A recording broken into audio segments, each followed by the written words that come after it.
Nowadays, we celebrate human disaster almost as much as success, except we call it commemoration. That's the rationale behind the magnificent Titanic Experience in Belfast.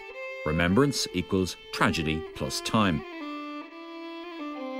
You'd have thought the citizens of Belfast would not be so keen to remind the world that the RMS Titanic, which sank in 1912 in the North Atlantic with a loss of 1,513 lives, was built in the Harland and Wolff shipyard in East Belfast.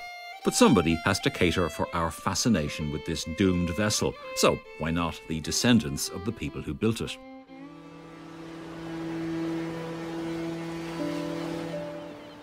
The facts of this marine catastrophe are well known. The White Star liner, RMS Titanic, was the largest ship afloat when it collided with an iceberg on its maiden voyage at 11:40 p.m. on the 14th of April 1912 and, to the shock of all concerned, sank at 2:20 a.m. the following morning, bringing the majority of its passengers with it. Just as Belfast is the port associated with its birth, Cork is the harbour closest to its demise. The Titanic arrived in Cork Harbour on its maiden voyage from Southampton on Thursday the 11th of April. It was too big to land in Cove, so tenders were used to bring passengers on board.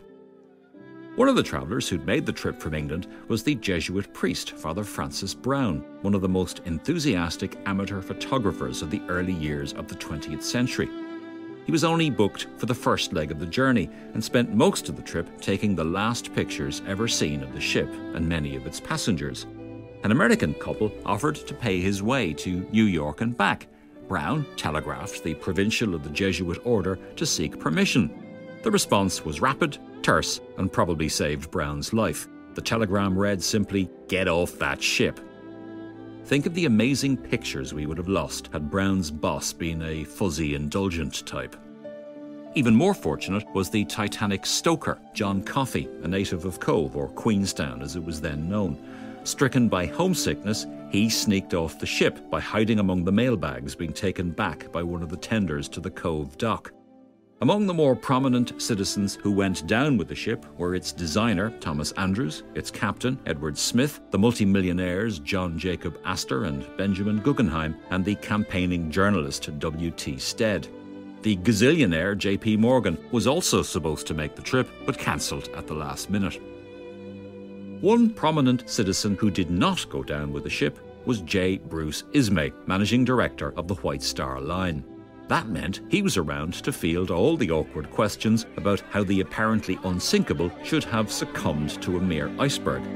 There were also a number of awkward questions about how he managed to survive the sinking to field the other awkward questions.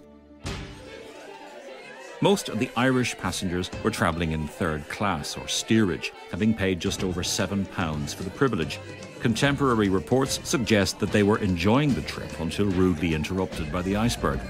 One account has Irish steerage passengers chasing a rat around the lower decks. Presumably, it was exercising that unerring rodent instinct and was already on its way to deserting the sinking ship.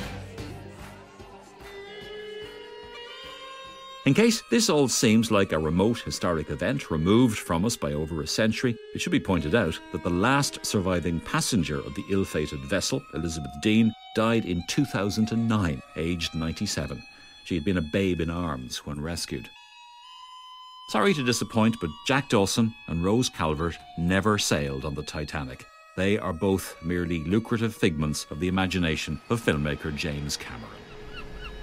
The RMS Titanic, pride of the White Star Line, sank to the bottom of the Atlantic Ocean 104 years ago on this day.